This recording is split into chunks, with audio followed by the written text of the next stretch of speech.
할렐루야. 오늘 이 시간 사실입니까? 라는 제목으로 함께 말씀을 살펴보고자 합니다.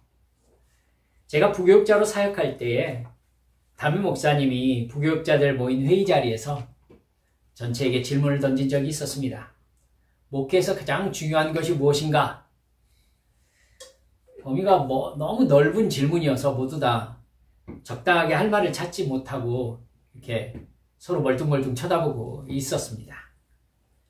근데 목사님은 갑자기 저를 딱 지목하시면서 대답해보라고 말씀하셨습니다. 망설이다가 성경이 진리대로 선포되는 것이라고 생각합니다. 이렇게 말했습니다. 그랬더니 고개를 숙이시고 이러시더라고요. 사실은 제가 가장 신경 쓰는 부분이었거든요. 성경 말씀을 교인들이 사실로 받아들이고 그 사실에 대해서 마땅한 반응을 하는 것이 신앙생활이다라고 저는 생각하고 있었기 때문에 드린 말씀이었어요. 그러나 담임 목사님은 답답하다는 듯이 그걸 누가 몰라? 실제로 목회 현장에서 가장 중요한 것이 뭐냔 말이야. 이렇게 다시 질문하셨습니다. 저는 더 이상 말을 못했습니다. 그러자 담임 목사님이 목회에서 가장 중요한 것은 정서야! 이렇게 말씀하셨어요. 교인들이 교회에 와서 어떤 정서, 어떤 감정을 가지게 되느냐가 목회의 성패를 결정한다는 겁니다. 교회의 분위기가 가장 중요하다는 것이었어요. 교회에 와서 어떤 느낌을 가지느냐가 가장 중요하다는 것이었습니다. 부교육자들이 모두 고개를 끄덕였죠. 담임 목사님은 목회에 성공하려면 교인들이 좋아할 만한 분위기를 만들어야 되고 어떤 느낌을 느끼는지를 예민하게 살펴야 된다고 상당한 시간을 들여서 설명을 하셨습니다. 그런데 제가 그 교회를 떠나서 다른 교회에 갔을 때에도 교육자 회의 시간에 담임 목사님이 심각하게 같은 질문을 하신 적이 있었습니다. 교회에서 가장 중요한 게 뭐냐는 거예요. 이전 교회 기억이 확 떠올라서 저는 정말 아무 말도 하지 않을 작정으로 입을 꾹 다물고 있었습니다. 놀랍게도 그 목사님은 교회에서 가장 중요한 것이 분위기라고 말씀하셨습니다. 똑같은 말씀이셨죠. 목사에 대한 호감, 담임 목사가 만들어내는 분위기에 대한 호감, 교역자들의 팀워크가 만들어내는 분위기가 연합해가지고 교인들에게 좋은 느낌을 줘야 된다는 것이었어요. 그게 좋지 않으면 일주일이나 몇 주일 출석해보고 자기 마음에 드는 다른 교회를 찾아간다는 것이었습니다. 두 교회 목사님들 모두 나름 한국교회에서 이름을 알리는 성공한 교회의 큰 교회 목사님이셨습니다. 생각해보면 하나도 틀린 것이 없는 말씀이시죠. 교회는 분위기가 중요하고 교인들이 느끼는 느낌과 감정이 중요합니다. 그래서 예배의 감성적 측면을 담당하는 찬양 인도자가 중요하다고 여러 번 말씀을 하시곤 하셨습니다. 제가 찬양 인도자였고 예배 담당 디렉터였습니다. 교회의 실내 장식과 조명에 대해서 저에게 여러 번 말씀하셨습니다. 교역자들의 친절에 대해서도 말씀하셨고요. 여러분, 목사는 세상에서 마음이 상한 성도들의 마음을 따뜻하게 위로해주는 말씀으로 감동을 줄 수 있어야 된다는 얘기 여러 번 하셨습니다. 세상에서 아등바등 돈 버느라 힘들게 살고 있는 성도들에게 하나님의 사랑과 격려를 전해주고 하나님께서 내 삶을 인도해 주신다는 확신을 줄 수 있는 공감이 중요하다는 것입니다.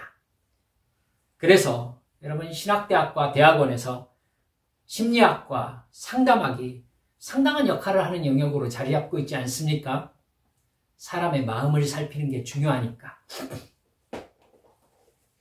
그렇게 교인들의 감성적 측면을 케어하는 개념의 설교를 하는 목사님들께는요, 여러분, 예배가 끝나면 성도들의 분위기를 전달하는 부교역자가 있었습니다.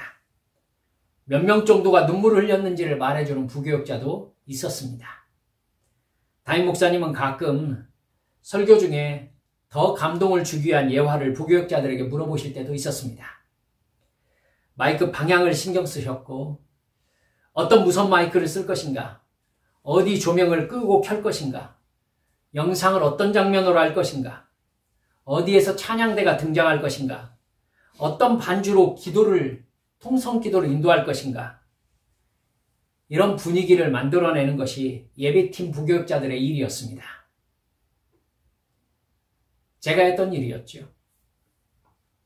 그 누구도 하나님께서 어떻게 생각하실 것인가? 하나님께서 이 예배를 어떻게 보실 것인가에 대한 이야기를 꺼내는 사람 아무도 없었습니다. 예배는 그저 교인들이 감동을 느끼게 하기 위해서 교역자들이 최선을 다해 준비하는 공연이었습니다. 그 속에서 부교역자들은 담임 목사님을 돋보이게 만들기 위한 프로그램과 영상을 기획하고 실행하는데 아이디어를 짜냈습니다. 그리고 저는 정말 목회를 그만두고 싶었습니다. 여러분들이 나름대로 규모가 있는 교회에 다니신 적이 있으시다면 여러분들이 예배 시간에 느끼는 느낌과 감동과 감정과 분위기를 위해서 얼마나 많은 부교육자들이 매달려 있는지 잘 모르실 겁니다. 아니 어쩌면 여러분들 알면서도 모르시는 채 하고 계셨는지도 모릅니다. 교육자들에게 이런 정도의 서비스를 받기 위해서 교회에 나와 헌금을 하는 거라고 생각하시는지도 모르니까요. 이렇게 여쭙겠습니다. 여러분들은 교회 가서 무엇을 얻고 싶습니까? 언제 여러분들은 목사님 말씀이 좋다고 생각하십니까? 언제 우리 교회가 괜찮은 교회라고 느껴지십니까? 여러분의 마음이 울컥할 때라고 생각하신다면 그 마음 대단히 자기중심적이고 자기만족적인 종교 감정일 수도 있다는 것을 염두에 두시라고 말씀드리고 싶습니다. 저는 한국 교회뿐만 아니라 세계 교회가 감정 중독에 걸려 있다고 생각하는 목사입니다. 교회에서 좋은 감정과 느낌을 얻기 위해서 교회에 갑니다. 그래서 설교는 짧아야 되죠. 죄와 의와 심판에 대해서는 될 수 있는 대로 말하지 않아야 합니다. 기분 나쁘기 때문이지요. 회개하라는 얘기는 마음 상하게 만들기 때문입니다. 공감과 위로와 격려의 내용으로 교인들의 마음에 들 만큼 심금을 울리는 설교를 해야 합니다. 음악과 프로그램과 분위기가 잘 갖춰져 있어야 합니다. 그런 면에 있어서 하나님의 아들이시며 진리 자체이신 예수님의 설교는요, 당시 로마에 점령당해서 고통과 수탈에 시달리던 유대인들에게 어떻게 틀렸을까요? 여러분은 그렇게 힘든 유대인들이 예수님의 설교 말씀을 듣다가 눈물을 흘리면서 위로와 감동을 받았다는 성경을 읽어보신 적이 있으십니까? 없습니다. 오히려 예수님은 당시 로마의 지배를 받으면서 세금과 부역의 수탈을 겪고 있는 유대인들에게 회개하라고 소리치셨습니다. 여러분, 예수님과 각을 세웠던 바리새인들과 제사장, 율법학자들, 서기관들 어떤 사람들이었습니까?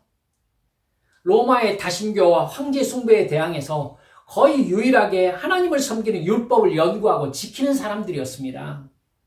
여러분들, 그럼에도 불구하고 예수님께서는 그 사람들에게 독사의 새끼들이라고 책망하셨습니다. 그들을 위해 지옥이 예비되어 있다고 심각하게 말씀하셨습니다. 왜 그야말로 공감과 위로와 격려가 필요한 당시의 유대인들과 종교 지도자들에게 예수님은 왜 그렇게 적대적인 태도를 보이셨을까요? 여러분, 예수님이 설교하는 자리에서 청중들은 예수님을 돌로 치려고 했던 적이 여러 번 있었습니다. 그야말로 예수님은 설교하시다가 모양 빠지게 분노한 청중들을 피해서 도망갔던 적이 여러 번 있었습니다. 왜 이런 상황에 예수님은 자꾸자꾸 놓이시냐는 것이죠. 이러실 줄 예수님이 몰랐을까요? 예수님은 청중들을 감동시키려고 말씀을 하신 것이 아니라 그들을 구원시키시려고 말씀하셨기 때문입니다. 죄와 의와 심판에 대한 사실을 가르치시려고 말씀하셨기 때문입니다. 예수님의 눈에는 유대인들이 종교를 통해서 자기가 바라는 것을 얻으려는 사람들, 즉 자기 욕망을 숭배하는 사람들로 보이셨습니다.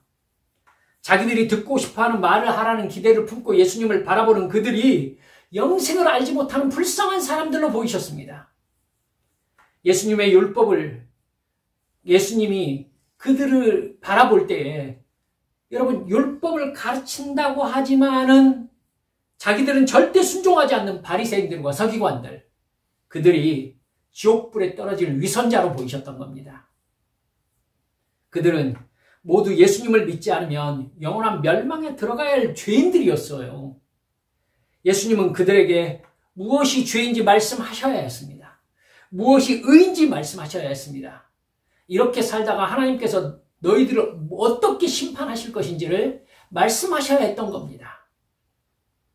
예수님은 그들의 소원이나 그들의 문제 해결이 아니라 영원한 생명이 가장 소중했습니다. 이 세상 모든 것을 가져도, 이 세상에서 모든 소원을 이루어도 영생을 얻지 못하면 아무것도 아니기 때문이었어요. 이 세상에서 아무것도 가지지 못한다 해도 영생을 받으면, 성령 충만을 받으면 가장 행복하고 가장 의미 있는 인생이라는 것을 예수님이 가르쳐 주셔야 했던 것입니다. 예수님은 반드시 일어날 사실을 그들에게 말씀하셨습니다. 사실. 그들이 유대인이냐, 로마인이냐, 이방인이냐 전혀 문제가 아니었습니다. 누구나 죽고 반드시 영원한 지옥의 멸망과 영원한 생명으로 나누어 주는데 그것을 준비하며 살고 있는 사람이 아무도 없다는 것이 예수님의 눈에 보이는 겁니다. 율법을 지킨다는 유대인들 역시 그것으로 이 세상에서 자기 이익을 얻기 위해서, 자기 소원을 이루기 위해서였을 뿐이었습니다. 누구도 하나님과의 사랑의 관계를 위해서 말씀에 순종하는 사람이 없었습니다. 예수님은 그렇게 살아가는 너희들은 모두 지옥에 간다고, 그것이 지금 가장 시급하게 해결해야 될 문제라고 말씀하신 것입니다. 천국과 지옥이 그들에게 닥칠 가장 엄중한 사실이었기 때문입니다. 여러분, 어쩌면 예수님 앞에 있는 그 사람들, 자기들이 이렇게 살다가 어떻게 살아서 늙어서 편안히 죽기를 바랬을지도 모릅니다. 하지만 여러분, 역사는 뭐라고 말씀하십니까? 예수님께서 AD 30년 정도의 이런 공생의 사역을 하셨던 것으로 짐작할 수 있습니다만, AD 70년에 로마의 티투스 장군은 유대에 침입해서 예루살렘 성전을 무너뜨리고 예루살렘에서 엄청난 학살을 자행했습니다. 유대 전쟁으로 말미암아 바리새인들, 제사장들, 서기관들, 종교인들이 씨가 마를 정도로 엄청나게 많이 죽었습니다. 사랑하는 여러분들, 그러니까 예수님 앞에서 예수님의 말씀을 듣고 있는 정말 많은 퍼센테이지의 사람들이 자기 생명이 늙어 죽지 못하는 상황을 예수님은 보고 계시는 거예요. 알고 계시는 거예요. 그런데 누구도 영원의 시간을 준비하고 있지 않았던 것입니다. 예수님은 사실을 말하셔야 했습니다. 위로와 격려와 공감이 문제가 아니었어요.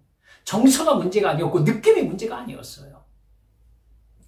예수를 믿으면서 가장 중요한 것이 무엇입니까? 교회에서 가장 중요한 것이 무엇입니까? 목회에서 가장 중요한 것이 무엇입니까? 분위기입니까? 교인들의 감정입니까? 느낌입니까? 정서입니까? 절대 아닙니다. 성경이 결코 변함없는 사실로 선포되는 것. 교인들이 성경을 사실로 인식하는 것입니다. 그래서 사실을 들은 교인들에게서 그 사실에 대한 올바른 반응, 행동의 변화가 일어나는 것입니다. 예수님께서 여러분 목회에 가장 중요한 것이 무엇이냐는 질문을 받으셨으면 예수님 뭐라고 하셨을까요? 예수님 설교하는 자리에 가가지고 분위기 좀 챙기세요. 정서가 중요해요. 라고 말할 사람이 있을까요? 오늘 본문 말씀을 보면 신약 성경에서 가장 감정적 절제가 많은 누가의 기록을 볼 수 있습니다. 여러분, 누가는 의사예요. 의사는 사람의 생명을 다루는 사람입니다. 가장 빠르게, 가장 정확하게 사실을 파악해야 합니다. 뭘 파악해야 된다고요? 사실을 파악해야 돼요. 진단이 올바로 이루어지지 않으면 여러분 치료를 할 수가 없잖아요. 그렇기 때문에 의사에게 가장 중요한 것은 올바른 진단입니다. 즉 사실이 무엇이냐입니다. 그리고 가장 적절한 조치를 취할 수 있어야 됩니다. 안 그러면 생명을 잃을 수 있으니까요. 그래서 누가복음에는요, 다른 성경에는 그냥 아팠다 이 정도로 귀신 들렸다 이렇게 표현되어 있는 것이 누가복음에는 병명이 정확하게 이렇게 언급되어 있는 부분이 상당히 많습니다. 예수님의 말씀과 설교를 누가가 기록함에 있어서도 실제적인 복음의 뼈대를 참 잘 기록하고 있어요.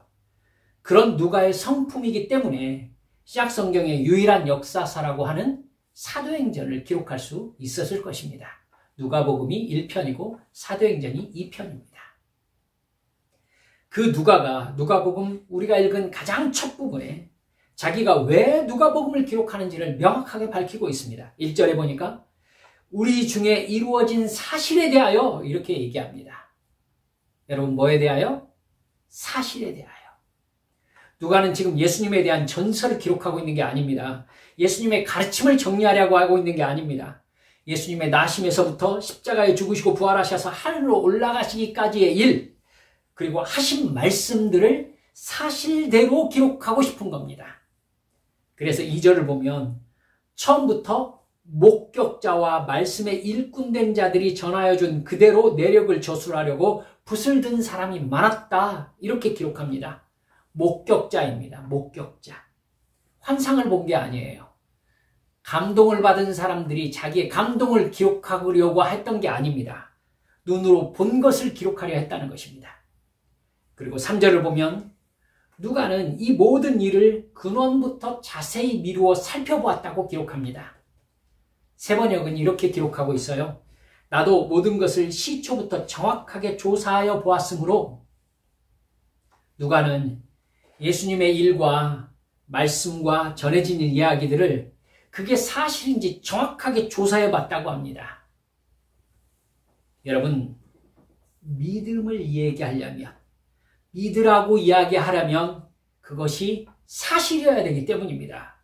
사실이 아닌 걸 아무리 진지하게 믿은들 무슨 소용이 있습니까? 말씀드렸듯이 콜럼버스가 아메리카 대륙을 발견하고 그곳을 서인도 제도라고 했습니다. 그곳을 인도라고 확실히 믿었어요. 하지만 인도 땅이 아니었습니다. 그곳은 아메리카였죠. 그렇기 때문에 콜럼버스의 믿음은 아무런 가치가 없는 겁니다. 그렇죠? 사실이 아닌 걸 믿어야 아무런 소용이 없는 거죠. 뭐예요, 그건? 여러분, 믿고 싶은 걸 철석같이 믿었지만 결국 사실이 아니라면 헛된 겁니다. 저는 그게 가장 두렵습니다.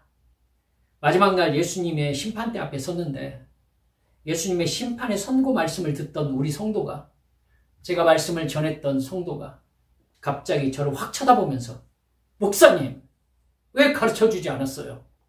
왜 그렇게 설교하셨어요? 여러분, 이 말을 듣는 것이 목사의 가장 큰 수치이고 가장 큰 고통입니다. 제가 그런 목사로 살다 죽는다면 제가 천국 가겠습니까? 제 인생 전체가 거짓말인데. 누가는 4절에서 이는 각하가 알고 있는 바를 더 확실하게 하려 함이로라 이렇게 썼습니다. 세번역은 더욱 내용이 강조되어 있어요. 이리하여 각하께서 이미 배우신 일들이 확실한 사실임을 아시게 되기를 바라는 바입니다. 누가는 자기가 자세히 정확하게 조사한 이유가 이게 과연 사실이냐는 것을 밝히기 위해서였다라고 말하고 있는 거예요. 그래서 누가복음이라는 사실을 적고 있으니 데오빌로 각하는 이것을 읽고 자신이 알고 있는 게 확실한 사실임을 알게 되기를 바란다는 것입니다. 이게 가장 중요합니다. 이게 먼저 전제되지 않으면 그 뒤에 기록하고 있는 것은 아무것도 아닙니다. 할렐루야. 여러분, 이걸 여러분 마음 가운데 깊이 새기셔야 합니다. 성경이 사실이 아니면 아무것도 아니에요. 아무것도 아니에요. 사실이어야 가치가 있습니다. 사실이 아니라면 성경은 옥황상제 얘기인 겁니다. 삼국유사고 삼국사기인 거예요. 그리스 로마 신하고 똑같아요. 이렇게 예수님을 믿는 사람에게 가장 중요한 것은 성경이 사실임을 인정하는 것입니다. 하지만 여러분도 아시다시피 예수 믿는다며 교회 다니는 사람들이 정말 성경을 사실로 인정하고 있습니까? 정말 사실로 인식하고 있습니까? 그렇게 살고 있습니까? 저는 적다고 생각합니다. 예수 믿는 사람들이 정말 성경을 사실로 인정하고 있다면 절대로 이 정도로 살고 있지 않을 것입니다. 한국에서 가장 큰 교회들이라고 하는 교회에서 사람들의 감정을 건드리는 설교와 음악과 프로그램들이 기획되지 않을 것입니다. 교회라는 곳이 분위기를 위해서 조명과 음향과 건물을 신경 쓰는 종교단체가 되지 않았을 것입니다. 잊지 마십시오. 성경이 사실이라면 사실에 대한 아무런 감정이 필요하지 않습니다. 다시 말씀드릴게요. 성경이 사실이라면 사실에 대한 감정은 별로 필요하지 않습니다. 누가복음 서두에서 누가가 기록하고 있듯이 확실한 사실을 받아들이라는데 여러분 감동이 필요합니까? 여러분들은 TV에서 뉴스를 통해 감동을 얻고자 합니까? 기자가 감동적으로 뉴스를 전해야 믿을 수 있습니까? 뉴스에 감동이 필요합니까? 듣는 것이 정확한 사실이라면 그걸 듣는 사람들의 다음 반응은 감동이 아니라 그러면 어떻게 해야 되는가 뿐입니다. 맞지요? 사도행전 2장에서 성령 충만을 받은 제자들이 방언으로 말하는 소리를 수많은 사람들이 들었습니다. 그리고 모여들었어요. 그들은 이 상황을 이해할 수 없었습니다. 이 사람들이 유대인인데 어떻게 해서 우리가 그때 오순절이니까 여러 나라에서 지금 유대인들이 왔거든요. 그리고 외국에서 태어난 디아스포라도 그 자리에 있었단 말입니다. 근데 본토 유대인들이 말하는데 자기들 태어난 말로 들리는 거예요. 이게 무슨 일이지요? 충격에 휩싸여 있는 그들에게 베드로가 이렇게 소리칩니다. 사도행전 2장 36절을 보면 그런즉 이스라엘 온 집은 확실히 알지니 너희가 십자가에 못 박은 이 예수를 하나님이 주와 그리스도가 되게 하셨느니라. 그러자 모인 사람들이 어떻게 했습니까? 37절 다음 절에 이렇게 기록되어 있습니다. 그들이 이 말을 듣고 마음에 찔려 베드로와 다른 사도들에게 물어 이르되 형제들아 우리가 어찌할꼬 하거늘. 하나님의 말씀이 사실로 들린 사람들, 이 사람들은 예수님의 십자가 대속의 죽음과 부활의 사건이 죄와 의와 심판에 대한 하나님의 증거라는 것을 알게 됩니다. 그리고 그 사람들은 감동을 받지 않습니다. 그들은 즉각적으로 지옥의 영원한 죽음을 알게 되는 것입니다.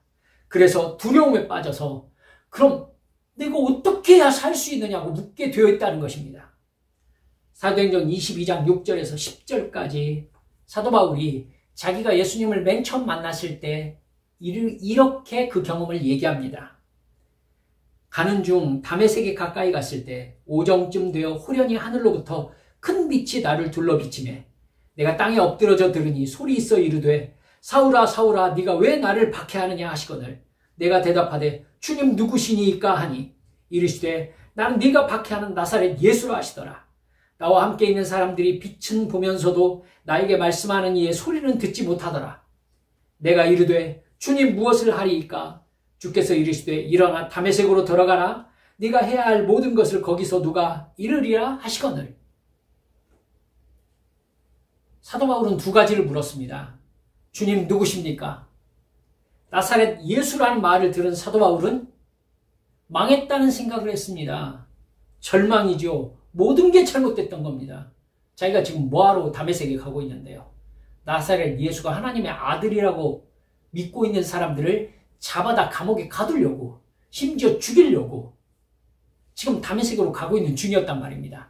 자기가 그 목적을 위해서 지금 살아오고 있단 말입니다. 그런데 자기 귀에 하늘에서 빛이 비추면서 내가 나사렛 예수라니 그분이 진짜 하나님의 아들이었다니 망한 거예요. 모든 게 잘못된 겁니다. 십자가에 못 박혀 죽은 그가 정말 하나님의 아들이었어요. 절망이죠. 여러분, 사도 바울이 눈물을 흘렸습니까? 감동해서 몸을 떨었습니까?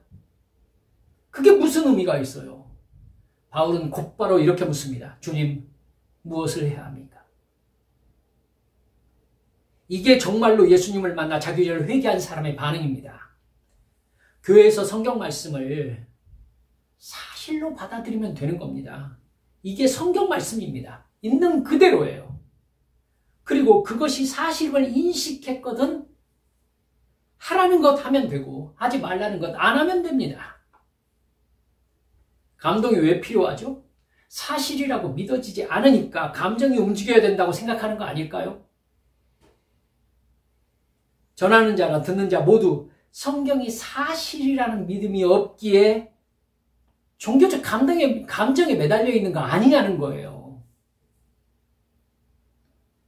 천국과 지옥과 영생은 놔두고 사랑과 행복과 기쁨과 평안에 대해서 말하고 격려와 감동과 위로와 공감을 받고 싶은 것 아니냐는 것입니다. 여러분, 가끔 제가 듣습니다마는 그런 거 김창옥 씨가 훨씬 잘하는 것 같더라고요. 눈물 나던데요. 그래서 아내하고 저는 김창옥 씨 강연 들으면서 청중들 비추면 은혜 받았네, 은혜 받았네 이럽니다. 성경이 사실이라면 뉴스를 받아들이듯 받아들이면 됩니다. 여러분, 울고 싶어서 뉴스 보는 사람이 있습니까? 감동받으려고 뉴스 보는 사람이 있나요? 그 정보를 토대로 내가 인식해야 될 것과 해야 될 일을 결정하기 위해서 뉴스를 보는 것입니다. 성경에서 혹은 설교에서 감동을 받으려고 하는 사람은 믿음에 대해서 접근이 잘못된 사람입니다. 그렇게 종교적 감성 충족을 위해서 교회 다니는 사람들은 여러분 구원받지 못합니다. 설교의 목적은 인식의 변화와 행동의 변화이기 때문입니다. 감정의 움직임이 아니에요. 정서가 아닙니다. 여러분, 목사가 여러분 위로해주면 여러분 삶에서 통장에 100만 원짜리 입금이 되나요? 솔직합시다 우리. 돈 없어서 하나님 앞에 돈 없어요 주님 하고 기도하면 목사가 힘을 내세요 하면은 돈 없어도 막 살아갈 수 있는 용기가 샘솟죠. 사랑하는 여러분들, 돈 없어서 생긴 문제는 돈으로 해결해야 되잖아요. 그렇죠? 그걸 머리 쓰담쓰담 문질문질 해주면은 문제가 해결됩니까? 왜 그렇게 허황된 사랑하는 여러분들, 요한 사도는 요한복음 끝에 21장 24절 25절에서 이렇게 말합니다. 이 모든 일을 증언하고 또 이 사실을 기록한 사람이 바로 이 제자이다. 우리는 그의 증언이 참되다는 것을 알고 있다. 예수께서 하신 일은 이 밖에도 많이 있어서 이것을 낱낱이 기록한다면 이 세상이라도 그 기록한 책들을 다 담아두기에 부족할 것이라고 생각한다. 여러분, 똑같이 요한 사도가 요한 1, 2, 3서도 썼거든요. 요한 1서 1장 1절에서 2절에서는 이렇게 말씀합니다. 태초부터 있는 생명의 말씀에 관하여는 태초부터 있는 생명의 말씀이 무엇입니까? 예수님입니다, 여러분.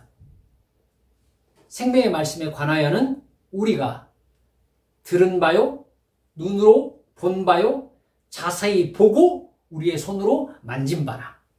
요한은 이 말을 할 수 있죠. 예수님을 만졌고 들었고. 여러분,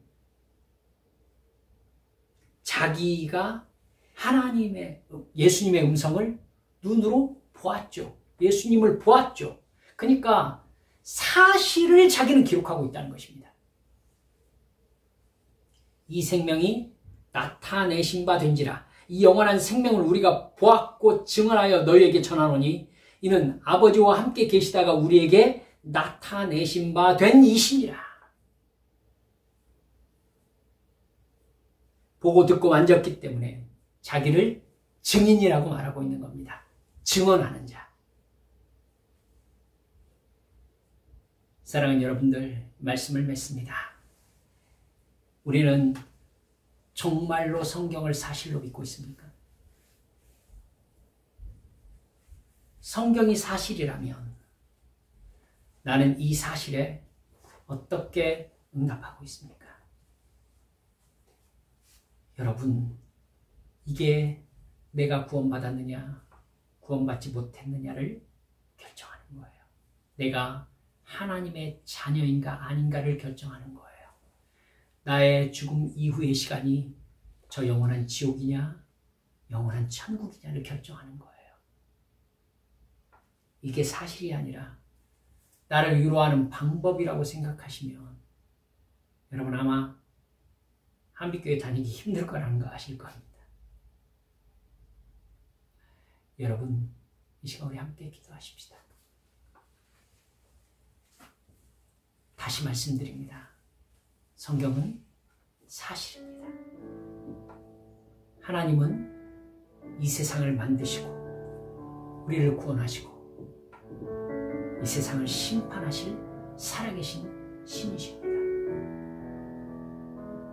그분 앞에 내가 어떻게 서 있는가, 어떤 모습인가, 이게 우리의 진정한 고민이어야 하는 겁니다. 사랑하는 여러분들, 시간 기도하시면서 주여, 제가 그 믿음 갖게 해 주옵소서. 제가 무엇을 어떻게 해야 되는지 가르쳐 주옵소서. 주님, 제가 그 사실에 붙잡혀 살게 해 주옵소서. 함께 동성으로 기도하시겠습니다. 아버지 하나님, 감사합니다. 할렐루야.